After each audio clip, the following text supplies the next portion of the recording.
again, folks. Thanks for tuning in again to Dave's Garage. I thought I'd do a video about how I sorted the clocks out. Adapted the wiring loom, made this little rev counter fit. Had a couple of questions about how I did that and where the clocks came from and stuff like that. So I thought it'd be prudent to put a video together. It's a bit back to front because I've already done it, but what I'm going to do, I'm going to disassemble it all, put it back pretty much as I had it, and then go from there. A couple of things here. I've got a battery, so we can do some little tests. This is the original clocks that came with the car, and these are the clocks I'm using. So the original clocks had this wiring loom on it.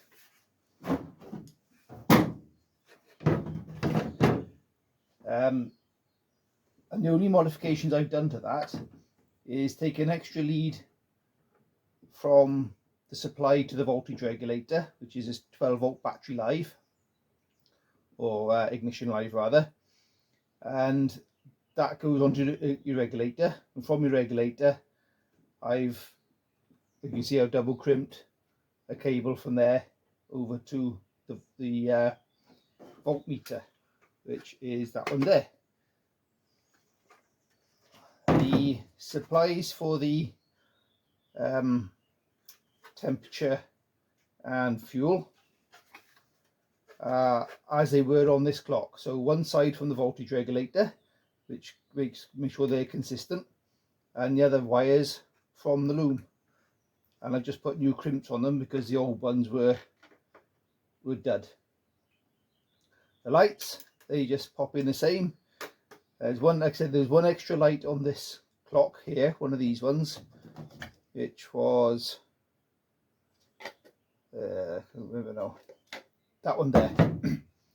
So that's the one on the left is your battery light or ignition light. The one on the right is an orange one, which appears to be a warning light, but according to the wiring diagrams I've seen, they don't actually go anywhere. Your other ones there, which is your indicator flasher, that's a side light, backlights, and main beam warning light. So they're all in place. So that's good news, because we can then use the 2 o'clock loom, because the 6 o'clock looms fetch a bit more money. So if you're looking for a loom for the 6 o'clock, if you're going from 2 o'clock to 6 o'clock, you can use your 2 o'clock loom, just with a couple of small modifications to make it suit. Then of course we've got our oil feed, which is mechanical anyway, so that doesn't need any extra apart from the oil feed pipe, which you can buy reasonably enough. Right, so the first test is, I'll come back to the rev counter in just a moment. The first test you want to do is on the voltage regulator. Now these are a bit of a funny thing, as these clocks apparently need 5 volts, but when you do a test on this, which I will do now, I'll set up a fly lead to that.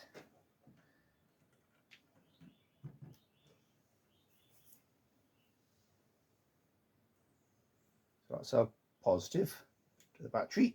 Wedge that in there, and an earth, which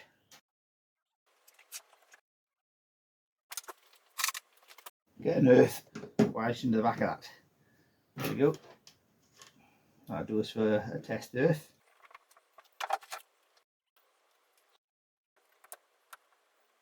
Now if you put a voltmeter on that, you'll see if I go from earth on the battery to there, we've got a good 13 volts, a nice charged battery. And we go to the other side, you get this funny thing going on, which actually means the voltage regulator is working fine, because the output is pulsed.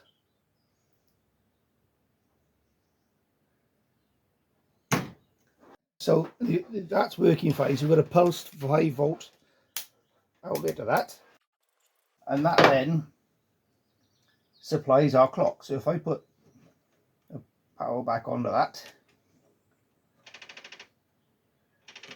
like so, our clocks will liven up. You can see the voltmeter starting to creep up there, so that's doing what it should be doing.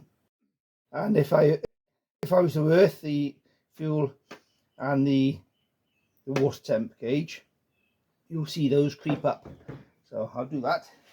If I earth this one, you'll see temperature rising up. So that's working. It's a bit stiff. I need to take it apart and clean it up a little bit, but it is working. And the same with the fuel gauge. If I earth that one out, you can see the fuel gauge creeping up as well. So that's good news. We know they're working. Okay, so there's some very simple tests on the couple of clocks there.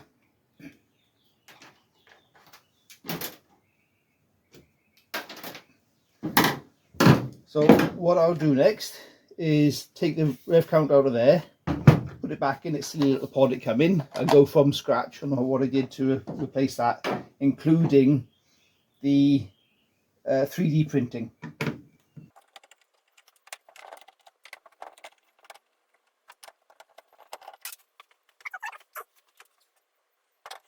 I've done this clock in such a way that I can remove it separately to everything else.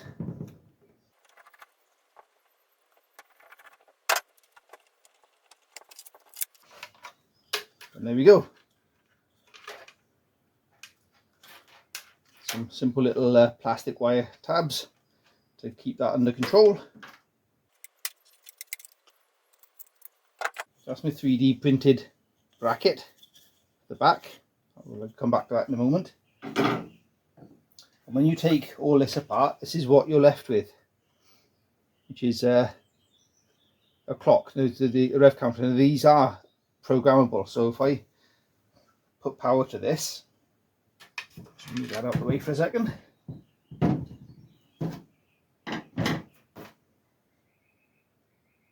Let's power this up. So the other thing before I do that, for the backlight for this clock, I just cut into the supply for the backlights for the 6-hour clocks and teed in a double crimped connector there for it. That's the that's the spare cables on about that went to the warning lamp, a blue with green trace on it. So I'm using that for my rev signal, which is your green wire there. Power, which is your red there, I have taken from this wire, which was spare, which was the other wire going to that lamp. So that lamp had a permanent live or ignition live and a blue-green trace, which went nowhere as far as I can tell in the wiring diagrams, and certainly didn't go anywhere in the wiring that would come with the car. So useful, we can use that, and that gives us supply, 12-volt supply for the clock. So let's connect this up with the supply again.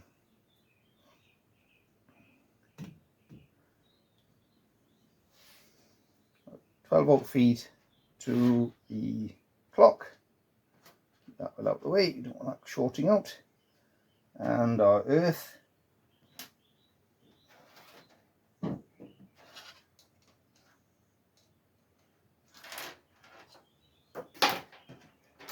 we're doing that, go straight under there with it.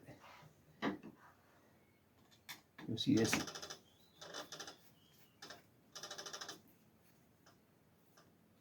Yeah, so you see that's what it does when you turn your ignition on, goes through this phase.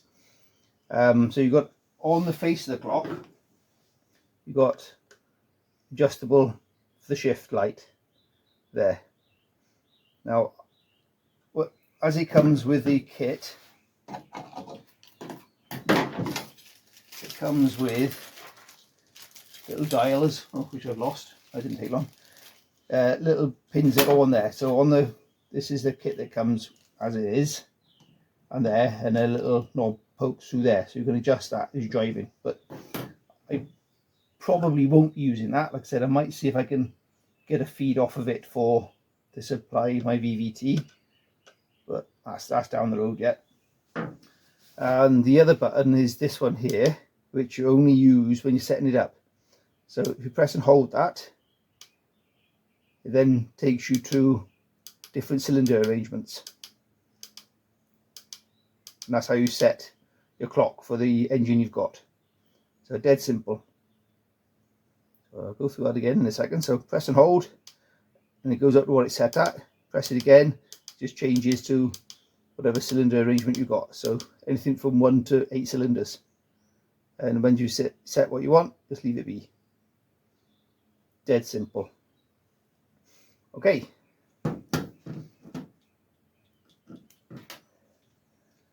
And this comes packaged in there. And this loom tape I've put on since. So it comes with 4 wires, unterminated, and this plastic protection on it.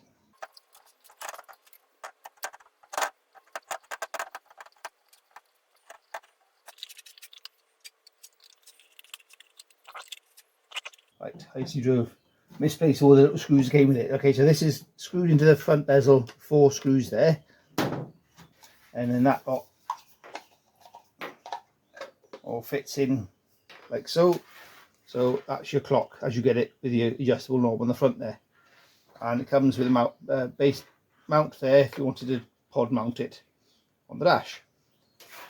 So I'll put a link in for that from eBay. It's a cheap Chinesian one, but they do work, and that's your instructions that come with it. So you've got your, and it's as simple as that really. So when you get it, pull it all apart.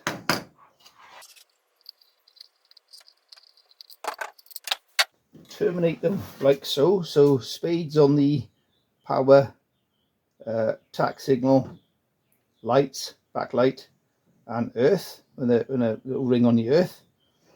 And then in the clock itself, this fits really snugly. So you can see that in there. There's a nice little ring in there, and that fits just perfectly onto that. So even if you just hold that in place, you can, I don't know, hopefully you'll be able to see that, but that fits very snugly straight onto that ring. So, which is helpful. Which then, with our 3D printed bracket, you can lock it into place. Right, so you can see here now I'm using Tinkercad to make my bracket holder plate, whatever you want to call it. So this is the original one which I made, and so I'm just going to quickly go through very basically how what I did. And really Tinkercad is really 3D modeling for idiots, to be honest. It's really easy to use. It's one I found. I thought about using Autodesk, the bigger versions, but I just can't get on with them. I find this just so much simpler. You can simply just drag across the shapes you want and change the shapes of them, manipulate them to whatever you want them to be. You can't go really far wrong with that.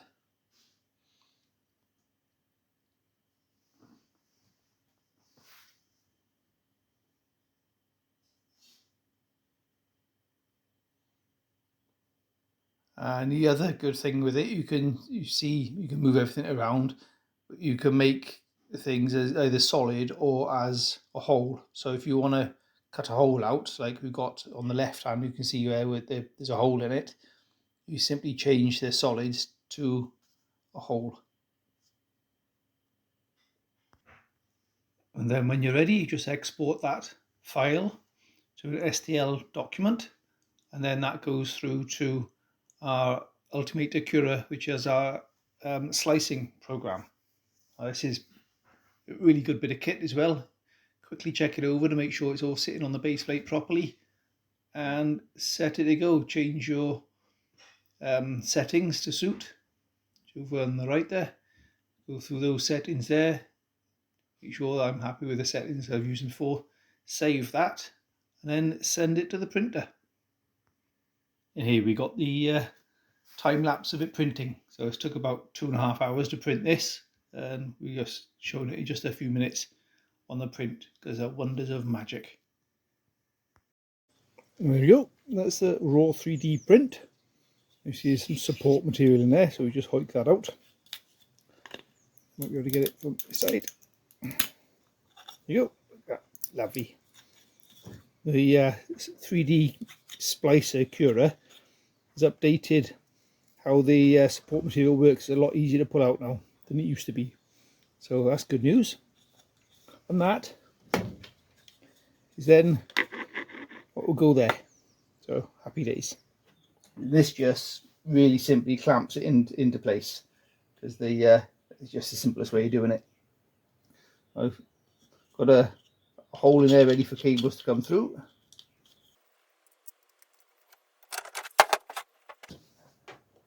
Screw it back down. And some little short 20mm by 8 screws.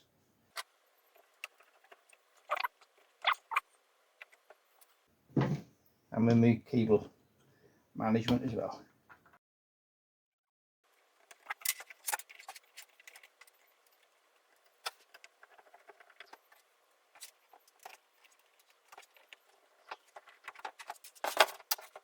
And if you did want these sticks to poke through, it'd just be a case of getting a bit of clear perspex and remaking, copying the glass in the back there and drilling through for those. But I personally don't see the point. I'd rather keep the glass in there.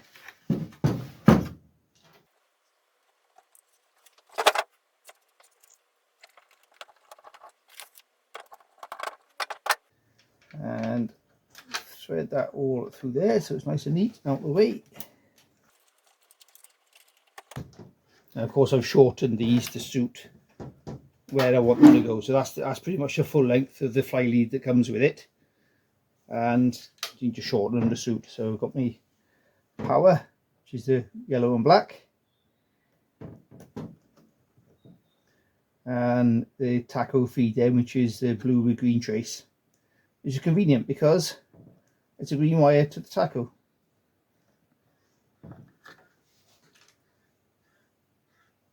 And yellow around to pick up the backlight.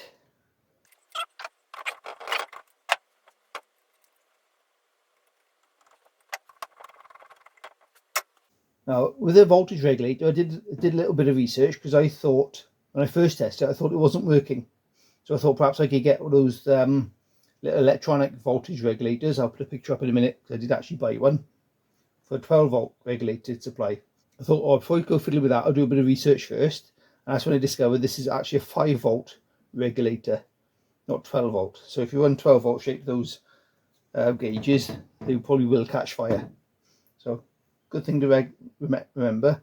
And the chip type regulator, the electronic regulators, aren't pulsed, and this is pulsed, so it's important that we have the correct regulator for the clocks. Right, so that's all connected up, and that is that. And the other thing I wanted to show is how I got the speedos working. So I've messed around with this one first to see if I could do it, and then what I learned on this one I put on the other one. So I'll take this apart and show you really quite simple how it is to be done.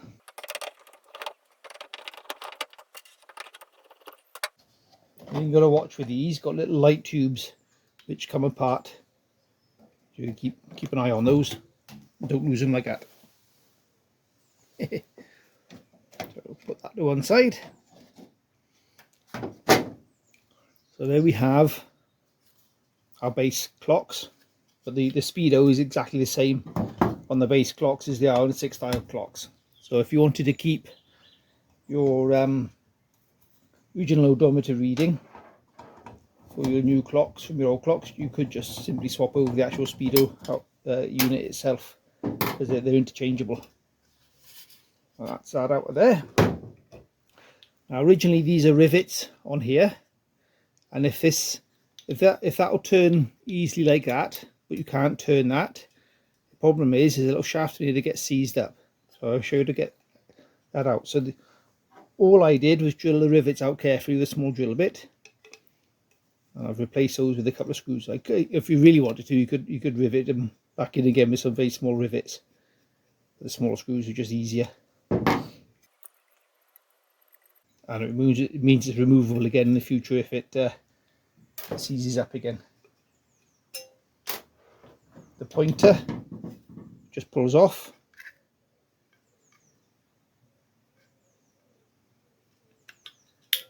Like so.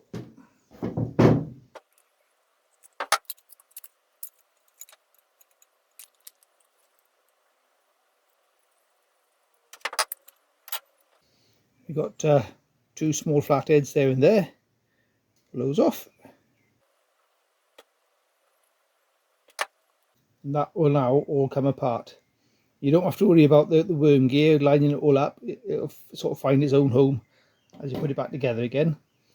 And then there's a little collar on the end of there. Pull that off. Get some different pliers. Right, I've found the biggest pliers I possibly can. Right, again, that will just, of course this will be seized up, so you don't have to hold this bit, but this will pull off. And be careful because it's quite fragile. It'd be easy to crush it as you pull it off. Most of the way off there now. I'd recommend then hoik it off with a screwdriver at this stage. You can see the whole thing moving in there then. And there's a little washer in there. You want to make sure you keep hold of that. And then what I did next, because this was all seized, put this over a vise and drifted it out. Cleaned it all up on it with a wire brush attachment. Greased it and put it back together again. And then it spins nicely because it's quite simple how they work. That's spun by the gearbox. That's a magnet. And that magnetic force works on this drum, which then turns the needle against the spring. So dead simple device. And then once you've got it all running smoothly, simply case put it back together again. So yeah, that washer on there. This little ring snaps back onto there. You don't want to push this on too far because then you'll just stiffen it back up again and it won't work like I've just done. So you want just enough clearance for it to spin freely. There you go. That's quite nice. Right, with this, putting this back together again, you can see hopefully there's a little receiver hole there for a little sprocket, or not sprocket, what's the word? Pib nib. Let's go with pib nib. That once that fits into there, and everything should line up automatically. There we go. Lovely. Once that's all lined up, it is simply a case of screwing it all back together again. There we go. So you can see now as I spin that, it moves that drum around. Simple. Put it back together again. As Haynes' manual famously says, refitting is reversal of removing. I did run a very small tap through these as well, but again, you get a little nut and bolt or tap it on, doesn't really matter. And again, you could, if you had a small enough rivets, you could rivet it back on again if you're worried about originality or looking the part. But I think with these painted black, I don't think you'd even notice.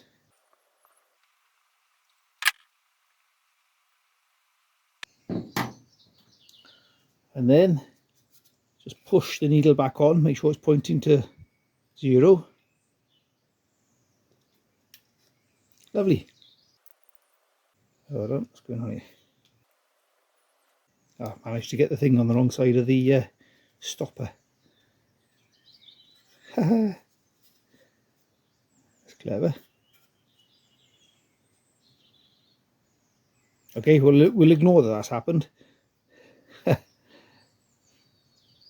But so when you put it back together again, make sure your drum's on the right side of the stopper. So that little receiver there should be on this side of the stopper, not that side. Otherwise it's never gonna spin around. So ignore that. I'm not going to take it apart again just because of that. But that is it. And then just stick it back in your clocks as you took it apart. Nice easy fix for what is an expensive part to replace. And there's not going to be a lot more wrong with it than that, because they're such a simple device. The worm gears get hardly any wear at all. You know, they're not under any major torque or stress or anything, so they don't really wear out. And as long as you keep your screw pullers about you, make sure they line up where they belong, and happy days. Righto, I hope that was useful. Like I said, a few commented on the rev count I've used and wanted to know further information about that. So happy days, put a video together, and hopefully it's useful to you. The repair on the Speedo hopefully will be useful as well, because they are expensive to source if you can get one. And it's a dead simple fix. So if you've got a clock that's been hanging around for a long time, chances are it will be stuck, and you can check it very easily, because you just should be able to get hold of the end of it there and spin it. When you do that, you should see the clocks move like so.